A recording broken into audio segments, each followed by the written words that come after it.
আশা করছি কাল সেরে যাবে। আজ এত অসুস্থ, নাজেহাল পরিস্থিতি। নাকের জলে বীর্যের জলে অবস্থা। আজ বোধহয় 3 দিন পর নমিতা এলো। এখন বারান্দায়। টেবিলের তলাটা মোছাতে হলে টুল ছেড়ে উঠে গিয়ে বাইরে দাঁড়াতে হবে।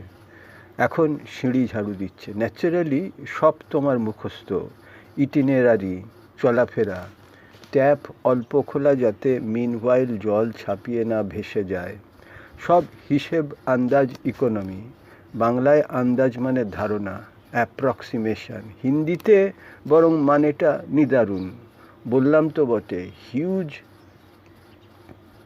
কনোটেশনাল পার্থক্য। অবিকল সেম্যান্টিকীকরণটা করতে পারছি না আপাতত। আন্দাজ মানে আনোখি আদা, মোডালিটি কায়দা। লেটাস গুগল দেখা যাক।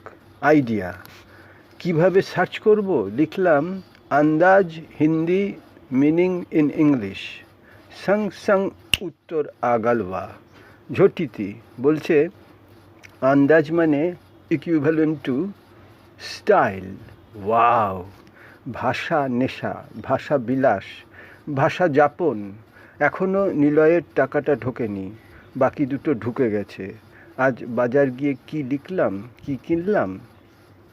যেতে হতো না, কেনার বিশেষ কিছু ছিল না। সব ব্যাপারই জানে খরিদ্দার চোরটা। 4টে নেবু 10 টাকা, আমি 5টা নিলাম। জানি একজন লক্ষ্য করছে, সে জানে আমি চোর। সত্যি আমি চোর নই। মাসির বর, রোগা। অনেকে স্বামী স্ত্রীতে দোকান দেয়। এ লোকটি আমাকে পছন্দ করে না, কারণ জানে মানে ওর ধারণা আমি ধান্দাবাজ। কার থেকে এই ধারটা পেয়েছি বলা মুশকিল। এই ইন অল প্রবাবিলিটি বাবা। তবে বাবা নিশ্চয়ই আমার মতো উঞ্চ ছিল না। বাবা কনসেপ্ট, ইমেজটাই এত বিরাট। কাল উর্মিকে আদলফ পড়ে শোনালাম। বাপ ছেলের রিলেশান। তখন দস্তয়েভস্কির মাত্র 3 বছর বয়স। ভাবুন, 1824।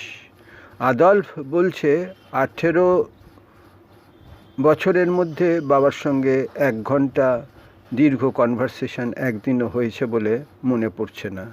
তখন ক্যাপ্টেন আর ইলিউশার তুলনা করি। উর্মির কাছে কোস্তা কেন, কারামাজবও নেই। না থাক, আমি তো আছি। কোস্তার কাছে কাফকা যে কতভাবে ঋণী। এই লেখাটার টাইটেল দিয়েছি আপাতত। লেখার পক্ষে পৃষ্ঠা ফলক ছোট পড়ে যায়। ওই মার্জিনে যেটুকু জায়গা থেকে সেটাই খরচ করতে হয়। ডাক টিকিটের পাশেও কিছু ভাবনা চিন্তা লিখে রাখি। সেই আমাদের উৎপলদার কবিতায় আছে। মানে তখন আমি কতবার যে ইনল্যান্ড লেটারের পুরো পেস্টিং করার পর, মানে জিভ দিয়ে ইয়ে করার পর, আঠা লাগাবার পর বাইরে যেখানে মোহর পড়বে সেখানে খুদে খুদে অক্ষরে লিখে রাখতাম চিঠির বাকি অংশ। মানে পরিশিষ্ট 3, পরিশিষ্ট 4। রাইটিং হচ্ছে ইনএক্সস্টেবল। যতটুকু সাদা পাওয়া যায় তার মধ্যে কিছু চিন্তা গুঁজে দাও আর কি।